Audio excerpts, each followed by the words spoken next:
Hello and a warm welcome. You're watching the Right to be Heard Town Hall India Debates. We're in Bangalore today to take up pressing issues that concern people in this city, also issues that impact politics nationally. We've got a fabulous audience over here. We've got 4 crack debaters. I want to introduce to you our speakers and also the lineup for our debate. I want to begin by introducing Kiran Mazumdar-Shaw, one of the most prominent faces from Bangalore, representing the BPAC. A political body working for good governance and change in Bangalore. Representing the Aam Aadmi Party on our program, Captain Gopinath. Representing the Congress, B.L. Shankar. Representing the BJP, Vivek Reddy. Can we have a warm round of applause for our speakers, please? Thank you. I want to introduce to you our topic for the debate and also the rules for this debate. The first question that we'll be taking up on our program is, by taking back tainted leaders and giving tickets to accused netas, our party is putting winnability ahead of morality in the battle for 2014. Each of our speakers will get 2 minutes each to speak, after which there'll be a buzzer that will go off and the other speaker then gets to come in and make his points. There can be interjections from the speakers and from the audience after each of our speakers have finished. I will begin by asking Kiran Mazumdar-Shaw to answer the question, by taking back tainted leaders and giving tickets to accused netas, our party is putting winnability ahead of morality in these elections. Madam, your time starts now. Well, I think all political parties have 2 factions, the old and the new. The new is the changing political mindset who want to field clean candidates, and they are putting morality ahead of winnability. But then there's the old faction that is really putting winnability ahead of morality. But the good news is that I think by doing the latter, I think political parties are taking a big risk, because you know the Supreme Court has ruled that all sitting MPs who get convicted have to be disqualified and have to give up their seats.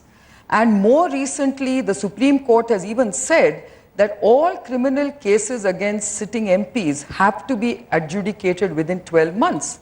So if they win and if they are convicted, they will have to leave their seats mid-term. Is that a risk that political parties are willing to take? And if they are willing to take, then they have to suffer the consequences. So I, for one, believe that you will see cleaner candidates being fielded this time around, at least from all political parties. And it is for us, the voters, to make sure we vote for clean candidates. Okay, Vivek Reddy, the charge principally is against the BJP. You've brought Mr. Yediyurappa back. You've now got an alliance with Shiramullu.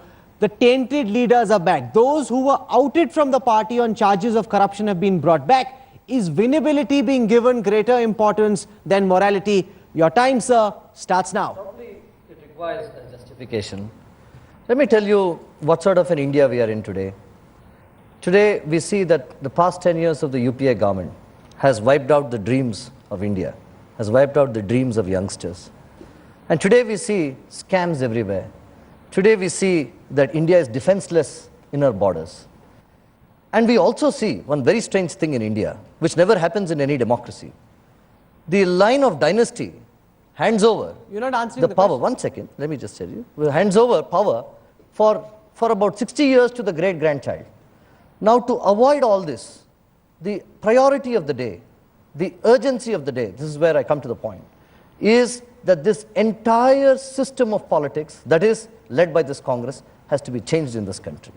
Now, if you have to change it, let me tell you, Rahul, very frankly, I'll tell you, you need all of these anti-Congress forces to get together. Now, if we keep Mr. Yediyurappa out of this effort to remove the Congress, then tomorrow Mr. Narendra Modi is never going to come to power. And there it is, the same Congress handles, you know, from backyard, from behind, will handle other parties, and the same confusion continues. So we want a better India. We want the dreams of India to be realized in a better way. And we want to remove Congress. So therefore, the necessity of the day, believe me, we are all disturbed at the sort of politics that is there today in India today, but a leader has to emerge from this chaos and disturbance. So he needs the help of everyone who wants a single party out. Today, the priority of the day dictates the necessity to remove the Congress and bring in a new establishment wherein we realize our dreams ultimately. Well, if there is such a big Modi wave, then what's the need to bring back these tainted leaders? Well, Mr. Yediyurappa, to help Modi win? Unlike Yediyurappa a has regular taken TV 10% debate, once votes. your time is over, you cannot speak just now. I want to go across to Captain Gopinath. Has he not just proven the question in his answer by saying that winning is all that matters? Morality be damned. Captain Gopinath, your time starts now. I think yes, put an argument which is self-defeating. If you're trying to remove Congress because of scams, then bringing scam-tainted people or criminals or people who are inefficient because they can win based on caste to throw Congress, that means you're no better than Congress. If you're agreeing that the single aim is to remove Congress, that means the new party will replace the old party, and once they are in power, they'll continue the scams, because I think the biggest scams in the history of India took place in Karnataka under the watch of Mr. Yediyurappa, the Chief Minister. So I think it is a self-defeating argument. I think what Aam Aadmi Party has done, though I'm talking in my individual capacity and not as the party spokesperson, they didn't make it clear. But anyway, what Aam Aadmi Party, and much before that Anna Hazare, because Aam Aadmi Party is an offshoot of that in terms of at least took birth from that. What they did is that they have brought in a new kind of politics. They have put everybody under watch, and I think they've got all the youngsters across the country who are typically cynical, typically skeptical, indifferent. They were in their own clubs and pubs, and the middle class. They have brought them to the forefront, and this corruption has become the center stage debate. I think that is the biggest thing that has happened, and Aam Aadmi Party itself now must ensure that they themselves walk the talk, and whatever standards they are holding others up to, they must adhere to those standards, and I think in a few cases they slipped up there. Okay, Mr. Shankar, for every Shiramulu, for every Yediyurappa, there is an Ashok Chavan, a Suresh Kalmadi, a Pawan Bansal, who are still in the reckoning to be given seats. While the BJP has taken back tainted leaders, your party is going to give them seats. Why is it that you too are putting winnability ahead of morality? When a party is not itself as branded as tainted, in some areas, if some people of this nature come and contest some elections, it is not, of course, not correct. But unfortunately, the number also matters in political democracy. Ultimately, you also judge after May 17. You will go by only numbers which party has won, how many seats. You will not go by the facts, how they have won, who have won. You will also not go for that details in the debates. So the reality is, there are some compromises, I agree. There are some compromises which all the political parties are making, but I don't agree with Mr. Reddy, who says that goal is more important than the path. It is not at all supportable that it is not the thing. But I agree that Kiran Majumdar-Shah has rightly said, now there is a feeling among youngsters that a clean people should come and all that, and a new people has to come, and there should be internal democracy in every political party. We are in an earnest way started to democratize the political Congress party right from the youth wing and the students wing. I think it will take some more time. After 70s in Indian politics, so many compromises many political parties have made. It is a fact. Even if I deny, our audience will not accept that. I know that. They also know the realities of Indian politics. So unfortunately, when this coalition era started from 1989 onwards in Indian politics, there are so many compromises, and it is time that the political parties put the morality above the winnability, but I think it is a process, it will take some more time. I'm very disappointed with the responses from the speakers from the Congress and the BJP. You're saying people accept this reality, chalta hai. I want to do a show of hands first on whether the audience sitting here in Bangalore is willing to accept that tainted candidates are okay. Are you prepared to accept tainted candidates? How many people say yes? Tainted candidates, corrupt candidates, how many people are prepared to accept? How many people say no, tainted candidates are not acceptable? You know, there is a message in the show of hands. I'm really surprised, Mr. Reddy, that you don't accept, because you virtually justified giving tickets to tainted candidates and trying to make it seem as a virtue. In the process, we should not end up not defeating the Congress and giving a better alternative for this country. No, defeating See, the political party. the difficulty is that the system shows a very disturbing situation.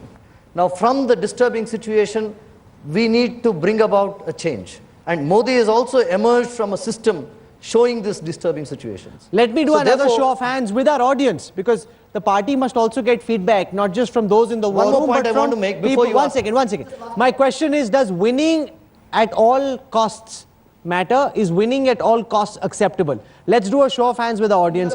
Is it okay to put up any tainted, crooked, criminal candidate just so that you can achieve your political goal? How many people say yes? I just see two hands. That win at any cost. How many people say no, winning at any cost is not okay? See, there are some people putting up both their hands.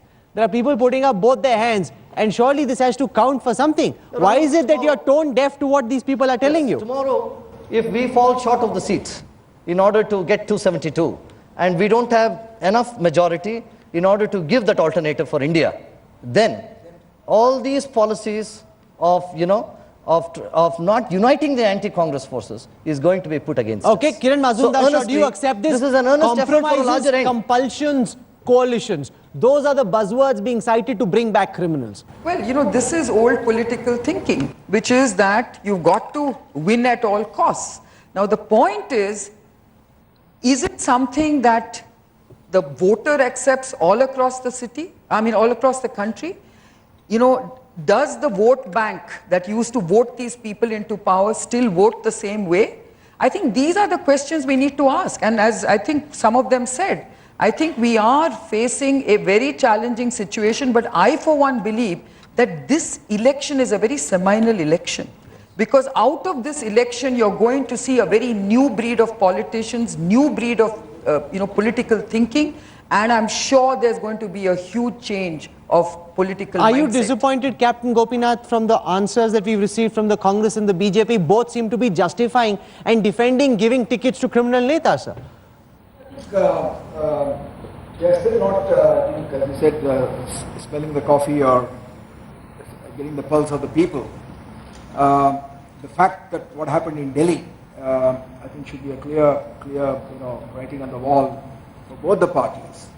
That Kejriwal, regardless of all other controversies or disagreements that we may have, for the first time in the history of this country, won the election without appealing to caste or community. Because as you know, till recently, every candidate in most of the cases was chosen based on whether he was a Gauda, and if he's a Gauda, whether he was a Gauda Sabkas or a Yad or a Ahir, or he was a Harijan.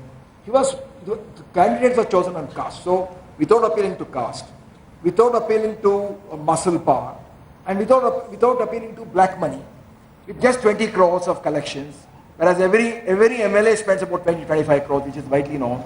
He has demonstrated that, and he has united the vote bank across all castes. So that is the writing on the wall. Which I is think clearly every a party message must follow that. That seems lost on both the Congress and the BJP. I want to take some questions from our audience. That gentleman in the brown kurta. I am T.N. Ramakrishna. My question is to representatives from the BJP and Congress. As you have clearly told, the winnability is ahead of ethics, morality and honesty.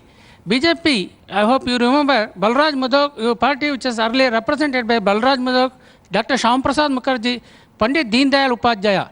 And for that matter, Congress, great visionary, Pandit Madan Mohan Malviya, Tilak ji, founder of Punjab National Bank, Lala Lajpat Rai ji, Deshbandhu Chittaranjan Das ji. That kind of legacy you got, have ever both the parties tried to build that kind of legacy and worship them as a god, as How told by can Gandhiji times himself, change when and crooked build that leaders kind of get people tickets? and convince the people to be honest and working for the nation when selecting the representative? Have you ever That's a worked very like that? important question this gentleman has asked. Yes. I'm glad that you asked that question. The sort of legacy that you are indicating, the purity of the process, and the noble people whom you were indicating, today is found in Narendra Modi, the leader that we are projecting. Let me just complete. Allow me to complete. And today, when you look at Narendra Modi and the sort of leadership he offers and the tests that he has undergone for the past 12 years, I think that this sort of a legacy that you are talking about is represented by the leader who seeks to lead this nation, with your permission. But lastly, what I'm telling you is that when you build, again, see, look at the practical necessity. When you build a grand coalition against a party in power, which is so deep and so deep in all sorts of wrong things for this country, which is not for the development of this country, and if you have to remove it from the deep roots, then let me tell you, the practical necessity of building a grand coalition against the Congress. Today you are is citing the the necessity. compulsions of building a winning have to do it. coalition. One second. In politics, you have to Tomorrow, do it. Kiran Mazumdar-Shaw. One second, Captain Gopinath. Tomorrow, the BJP might cite the practical compulsions of being in power. A. Raja, Suresh Kalmadi, the Commonwealth Games scam. Today, Narendra How do Modi, we know that will not happen? All these persons will be under Narendra Modi, whomever you are citing. And Narendra Modi has the capacity to take care of the situation. He is the leader for the country who has this ability. So therefore, Rahul, let me tell you, we are not entrusting any sort of a criminality to Narendra Modi. We are here as a pure leader who has been tested for 12 years for his integrity, and he will take this nation forward Can with it everyone. be assumed to believe that one man riding on a white horse holding a magic wand can solve all of India's problems? He did that in Mr. Shankar. Gujarat. He did that in Gujarat. One man did that in Gujarat. There is an example. No, this is a vast country of 1 billion people. No individual can be able to solve all the problems of this country. We are in a parliamentary system of democracy. No individual, it is not a dictatorship here.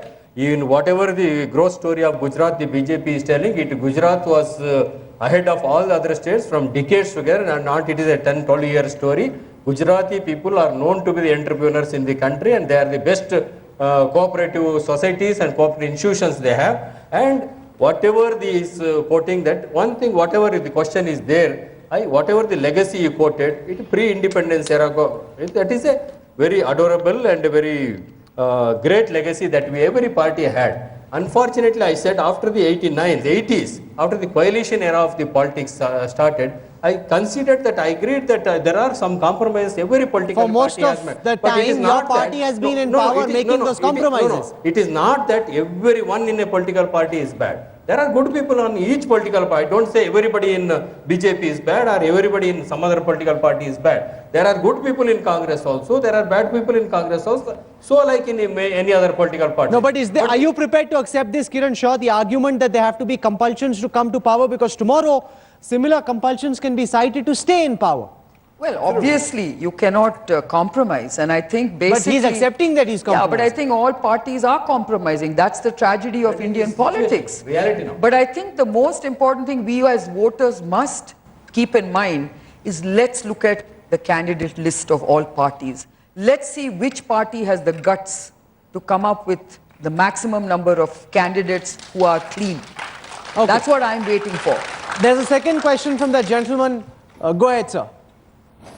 Sir, in spite of Rahul Gandhi's take on ordinance, Rahul Gandhi has completely justified on a TV show that they may go with an alliance with Rashtriya Janata Dal, knowing the fact that Lalu Yadav is a convicted person in fodder scam. So how will you justify it?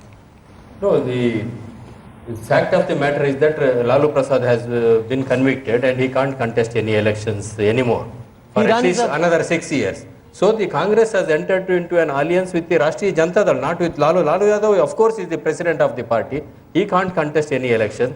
Just because Lalu Yadav has been convicted, you can't say that everybody in RJD is bad and everybody is convicted. So there are many other peoples in RJD also who may be good.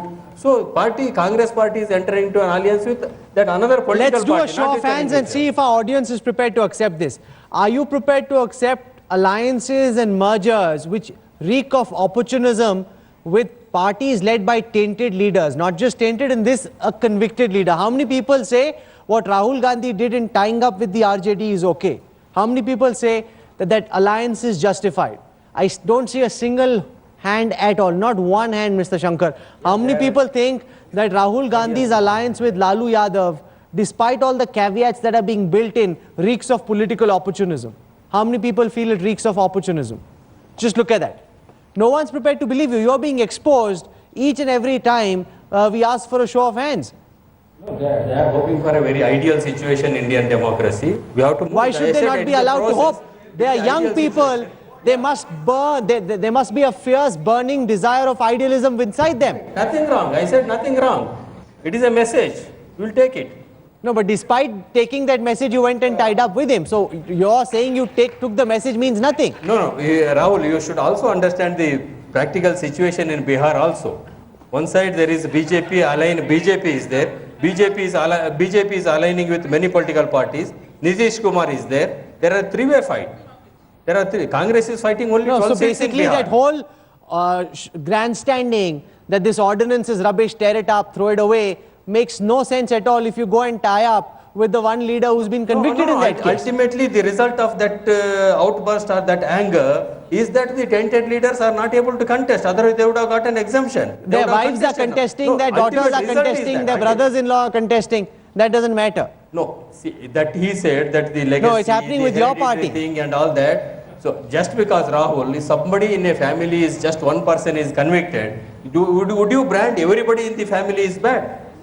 Or everybody in that party is bad? It is not correct. Kiran Shaw, just because Lalu is convicted doesn't mean his daughter, his wife, his uncle, his aunt, his driver can't contest. I'm just asking a question, let her How respond. can you miss a Bharati? You can the say only that she problem has is that done is it. I'm asking a question, I'm sure. Well, I think Let Kiran Shaw the speak. less said, the better.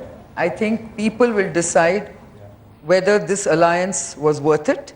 And I think, again, I go back to the point, all parties are guilty of compromising. And I think this election should Okay. show the parties that what they've done is not working. I think both the parties have spoken enough on the first issue. Before I move to the next issue, I want to do a show of hands. This is important voting. Okay, so just listen very carefully. I take you back to my first question.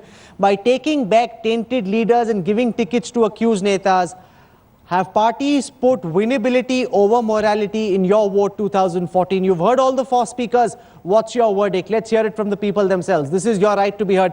Have parties put winnability ahead of morality? How many say yes? How many say no? That morality is ahead of winnability. I think 100% to 0, the BJP and the Congress must hear. Has the UPA failed urban India in the last 5 years? I hope you've heard this correctly. Has the UPA failed urban India in the last 5 years? All our speakers will speak and then you will vote. We start, of course, with Mr. Shankar. Sir, your time starts now. No, it is, first of all, it is not correct to divide India into urban India and rural Now answer India. my question. I've already done the division. It is not correct. Then failing urban India means what? Urban India creating infrastructure and all that. In last 10 years, after UPA came to power, Jawaharlal Nehru National Urban Renewal Mission was started after UPA came to power. All the infrastructure, what we see, flyovers, roads, metros, and removing the slums and putting up facilities for them. This is all under that NARM program, J-NARM program.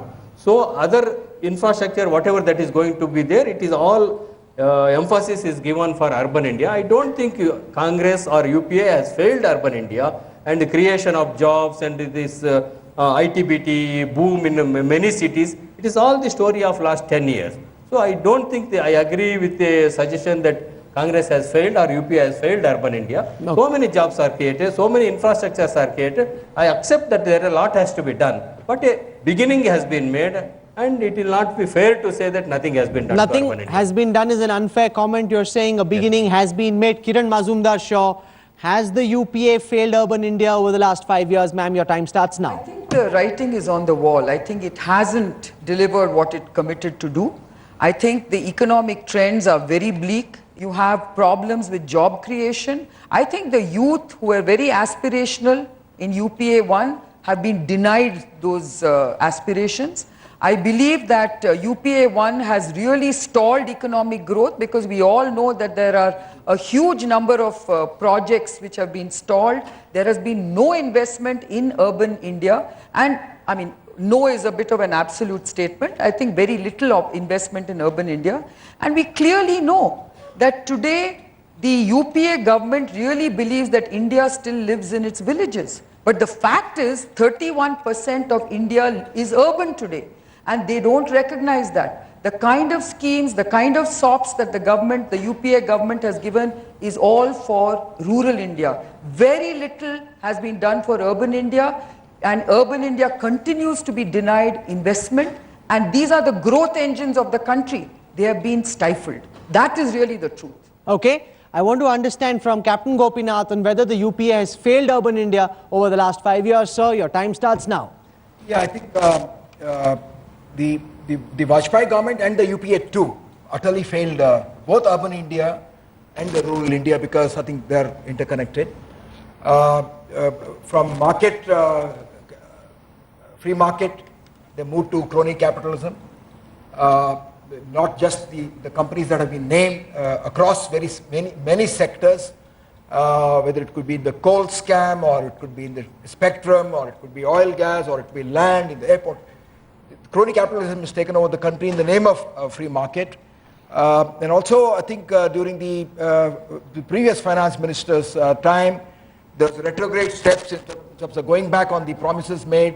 The regulations were changed retrospectively.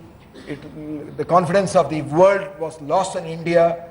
The dollar shot up and jobs came down, job creation came down. I think as she said, the writing is on the wall across all sectors. Even today in rural India, for example, there's no power. You know, after 60 years, you know, there's no power in rural India, not more than 3 to 4 hours. Barring maybe parts of Gujarat, but there's no power. The roads are complete. The quadrilateral which started by Vajpayee came to a halt in UPA 2.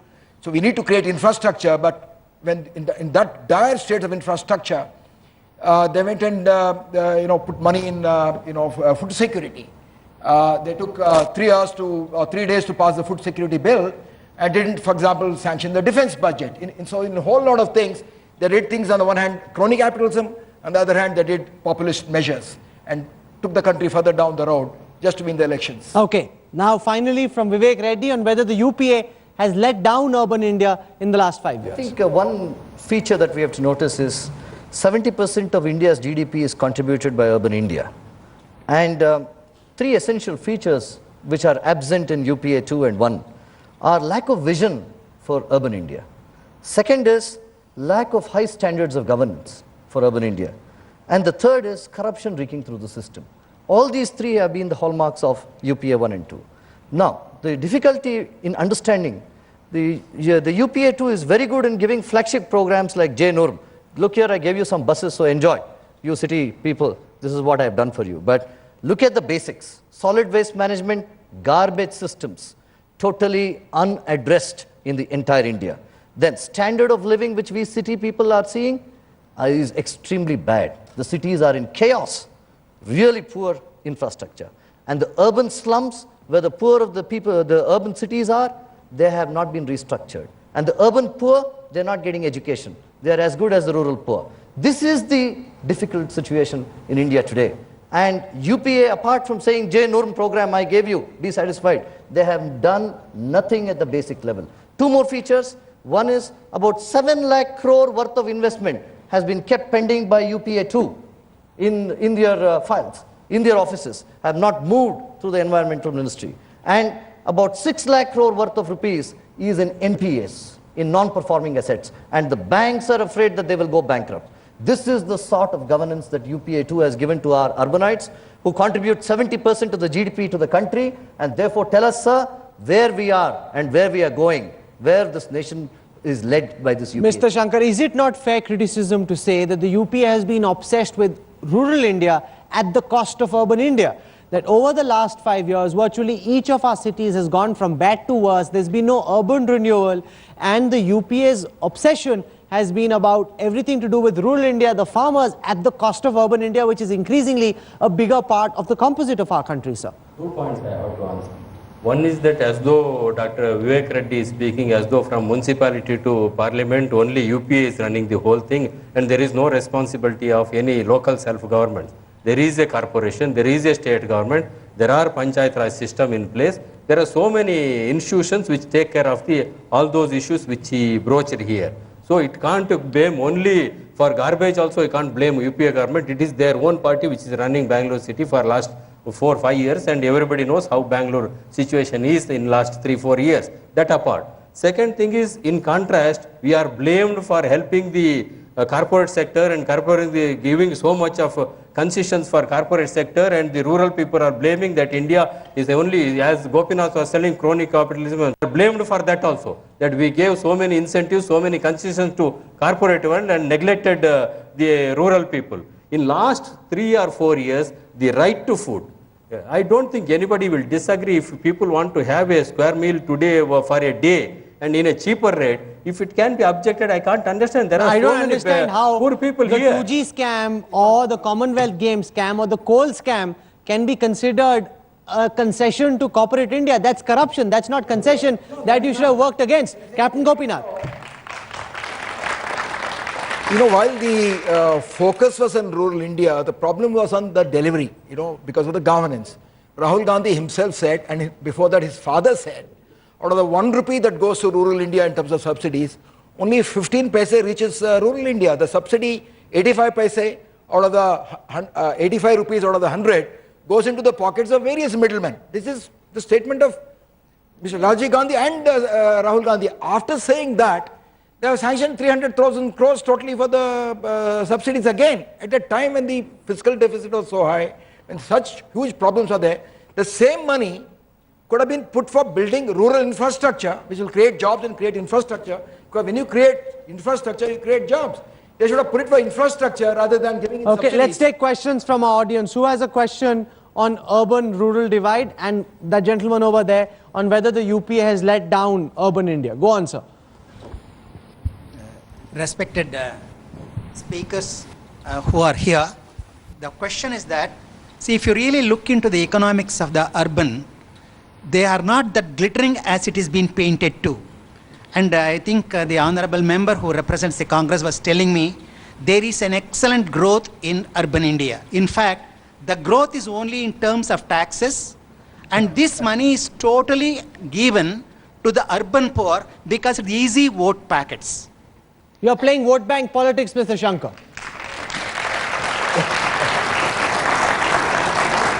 Since you've raised a point, let him answer. Just one question per person. I want to give others a chance. Mr. Shankar must respond.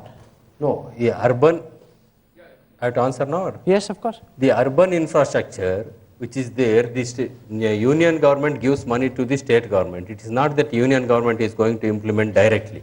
It is the state governments and local self-government which are going to implement that.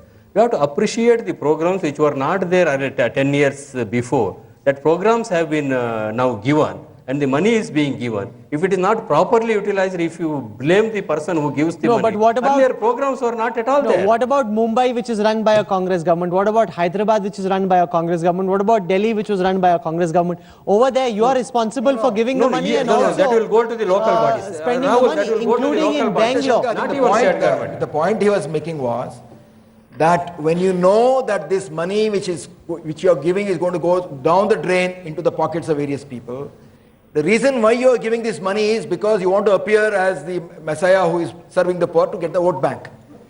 So you shouldn't be. It is the programs. It is the programs. If you say the program is not bad, implementation is bad, so you have to correct the implementation. No, the program is only the hoarding of one of the top Congress leaders. The delivery is all that matters. Yes. You are saying the hoardings are very good, but the delivery you are saying is not. It's not acceptable at all. No.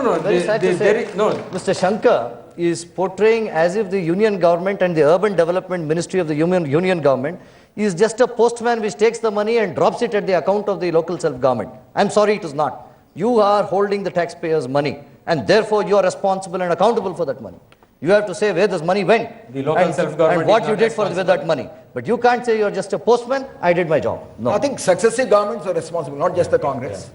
Successive governments of both the parties have been responsible on the one hand to create a system where there will be a lot of leakages, and also have a system where the guilty cannot be punished because it's the fence eating the crop. Has the UPA failed urban India over the last 5 years? After having heard all these speakers and on the basis of your own interpretation of the situation, can we see a show of hands? How many people say the UPA has failed urban India? You know, once again, there are so many people who are putting up both their hands. How many people say no, the UPA has not failed urban India? You have a few people out there, but clearly far more saying that you failed urban India than those who believe you haven't failed urban India. I now come to the third and the last part of this debate. And the question that we're asking now is, will the Aam Aadmi Party at best be a marginal force outside Delhi? And I want first to do a show of hands on whether people are impressed with what the Aam Aadmi Party has at least stood for or achieved in Delhi. Is that an idea that resonates in Bangalore? How many people are impressed with what the Aam Aadmi Party is doing? Okay, so you have a fair sense of optimism, but can that turn into an electoral force? Captain Gopinath, your time starts now. Yeah, I think it takes time to build an organization. It takes time to build a party. What Aam Aadmi Party has done in just 7-8 months after taking birth. It is unimaginable, both in terms of its own electoral victory, but I think more important in changing the nature of political discourse and changing the kind of political ethics that we are having. I think in one stroke, you just see what happened in Delhi. Each party is saying, I do not want to form a government. Can you ever imagine when in Karnataka, when you had 60 MPs, 60 MLAs, BJP formed a government, they are called it Operation Kamal, and they literally hijacked them to resorts and they purchased them. Everybody knows that. They purchased MLAs. All parties did that. From that, where they were short of 2 MPs or 3 MPs, they refused to form a government because they felt that the public will be outraged that they are getting into the politics of buying and purchasing. So I think that is the single biggest contribution. They have established it in Delhi. Rome was not built in a day, as everybody is saying. It takes time. So probably in pockets where there is awareness, like in Bangalore and some other cities, I think AAP will probably make some good gains. In other places, that is also my advice to the Aam Aadmi Party. Focus, concentrate, get the right people, and take time to build the party. It doesn't matter, even if you get 10, 15, 20, because 20 MPs of AAP is worth more than 200 MPs of the opposition of other parties. So they should focus on the cities where they are 100% sure of winning and get about 15, 20, and in the next 5 years, slowly build the cadre so that the values that they are preaching, that will translate down to the Mr. cadres. Shankar, are you concerned that the Aam Aadmi Party could do to you in Bangalore and in Karnataka what they've done to you in Delhi? Your time, sir, starts now. No, I represent a party which is 128 years old. He represents a party which is 62 years old. They are just not even 1 year old. I will be fair to them. We have to give them more time to settle down and organize themselves and fight. But only one objection I have towards Aam Aadmi Party is they are in a hurry. They could have very well continued that experiment what they had in Delhi if they had a little more patience. For one thing that is required to administer this country, vast country and a complex country, they should have a lot of patience, which is running out of them. If they had little patience, as Mr. Captain Gopinath is having, the leaders of Aam Aadmi Party in Delhi, they would have done better. But they didn't listen to even Captain Gopinath also. But just they are taking roots in Bangalore. I think they will have their presence in Bangalore, but I don't think they are a challenge to any political party, either for me or for the other political party.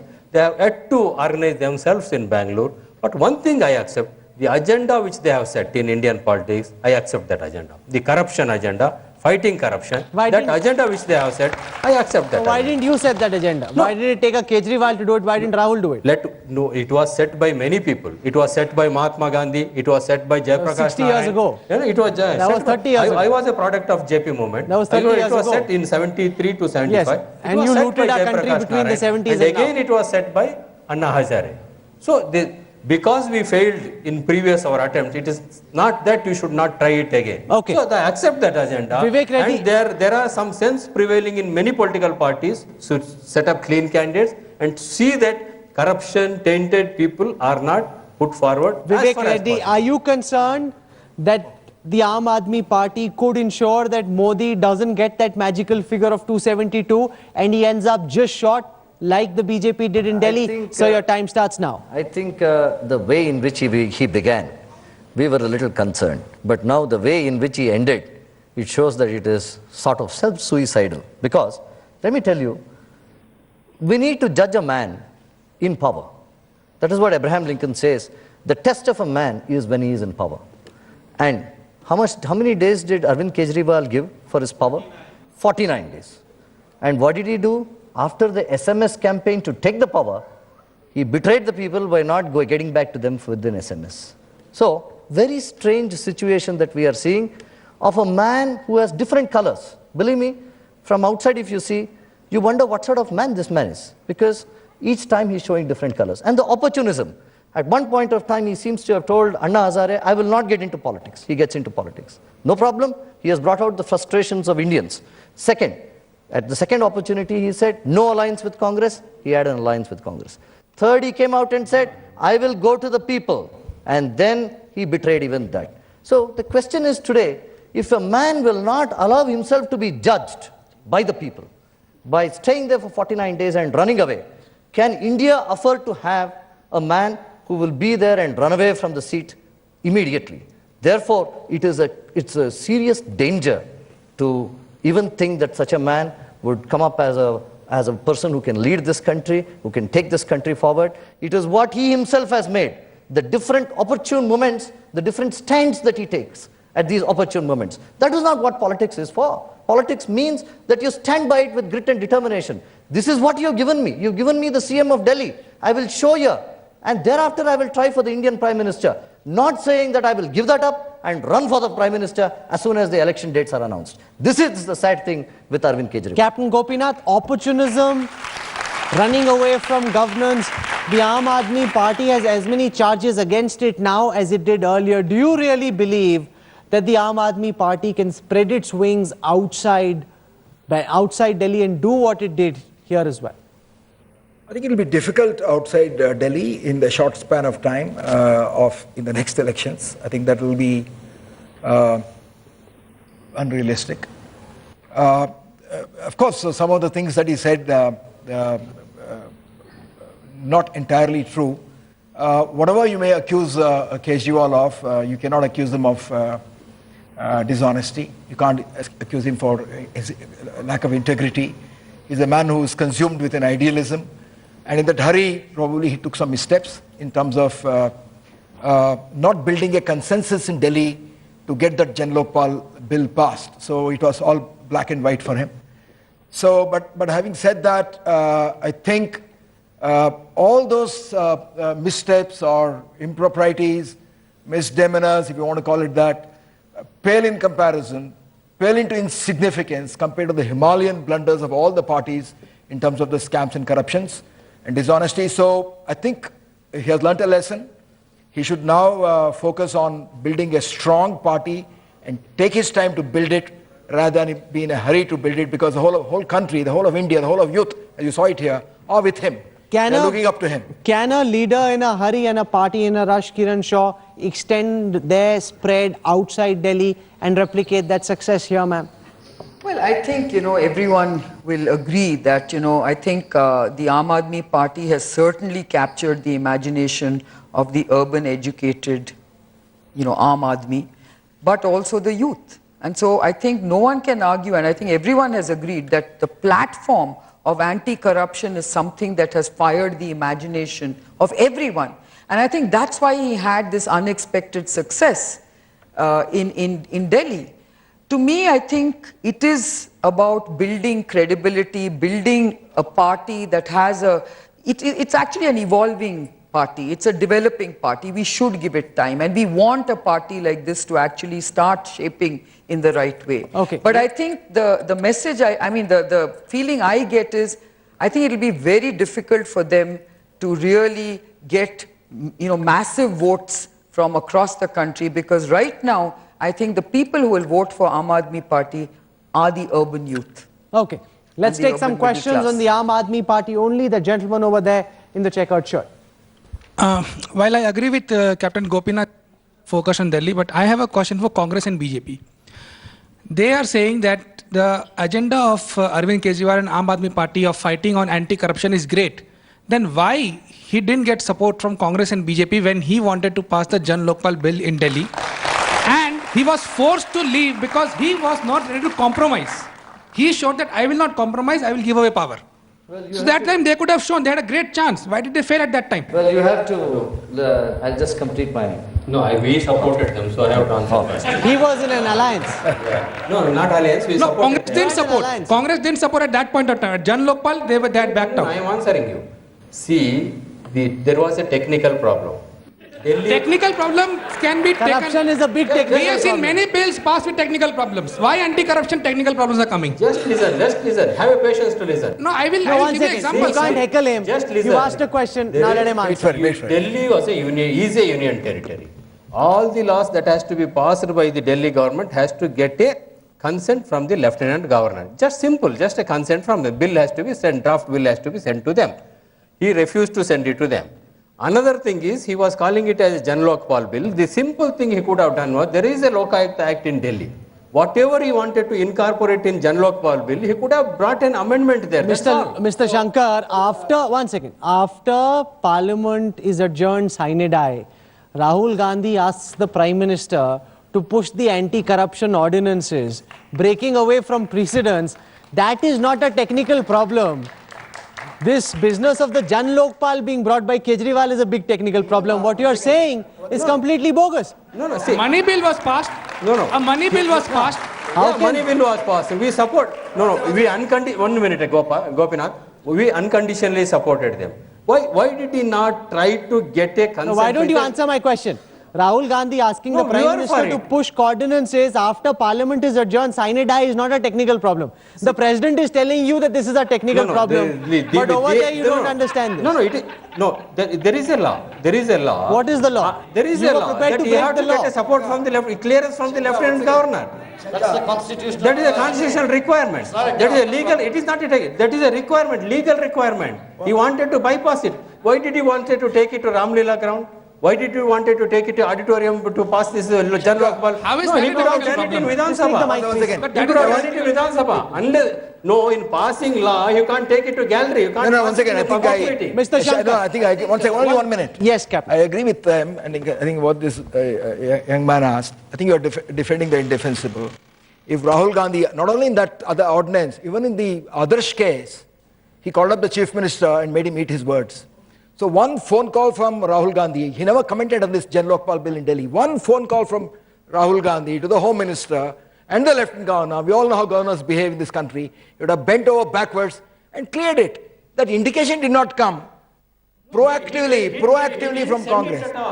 No, Gopinath, the difficulty There's all technical issues. No. Arvind Kejriwal refused to send that bill to the Lieutenant Governor. He wanted that full status of state should be given to Delhi. Nothing wrong. Even Congress had promised, BJP had as promised full state. Prithviraj Chavan was indication was protecting given. the Adarsh accused. It's the same. Prithviraj Chavan was Others protecting and the other Adarsh things we accused. can discuss, no problem. No, We will yours discuss. is Now we are technically- discussing Aam Aadmi Party only, just Aam Aadmi No, the Party indication was and Arvind given. Kejriwal. No, why did Arvind Kejriwal didn't allow or respect the law which was there? If Okay, you want to you change, made let that us change argument. it. Vivek Reddy. It was a constitutional requirement. I think Arvind Kejriwal must know that he must work the constitutional process because it is in the constitution. The same constitution And- that says and- that Babu let me Bhi complete. Bukharia must not be a member in Modi's government, the same constitution that says that there should be a Lokayukt in Gujarat and not dragged over 7 years, Well, the same Lokayukta constitution had you been- forget the when it appointment of doesn't suit you, Lokayukta- you also find some The technical appointment requirement. of Lokayukta had been highly politicized in Gujarat. Believe me, There was no will the to intention was to get at Modi in other ways. Therefore, all these things had to be The seen same in that right technical perspective. nuances that are no, being, but what I'm saying held is, out what by I'm the saying Congress. is, why can't bill was Arvind not there. Kejriwal, The bill was not why there to can't pass it. One Arvind by one. Kejriwal have the patience to work the process? Why should he give up in an evening? One evening is enough for a Jan Lokpal. Why can't he sit down with the people? Okay. He has to build a coalition. I think he does not rule it. He does not rule absolutely. It's not my way or the highway, man. Okay. You have to sit down, All our work guests out have this with other spoken. partners and ensure that it is achieved. But he does not have the patience. As we come to the end of this debate, I want to do one final show of hands. How many people think that the Aam Aadmi Party, at best, will, hear my questions that you know when to raise your hand, at best will be a marginal force outside Delhi, which means it won't succeed in Bangalore and thereabouts. So, do you think it will not succeed in Bangalore? How many people say the Aam Aadmi Party will not succeed? Not succeed in Bangalore. You like the Aam Aadmi Party as an idea, but you don't think it will succeed. Majority of them. Okay. How many people in this audience believe that the Aam Aadmi Party can achieve electoral success in Bangalore and elsewhere? Electoral success. Okay. I think it's very clear that far more people believe that the Aam Aadmi Party is unlikely to succeed in Bangalore than those who believe that they could succeed. Obviously, that's something for Kejriwal to work on. To all our guests for having joined us on the Right to Be Heard Town Hall India Debates program, for being fantastic debaters, for putting out your arguments. And this is what we need more of, healthy arguments and debates, not throwing stones at each other, not flinging chairs, which is what the BJP and the Aam Aadmi Party have been doing. That is unfortunate and that is avoidable. Thank you all very much for being a fabulous audience. A warm round of applause to all of you for having joined us here in Bangalore. Thank you so much.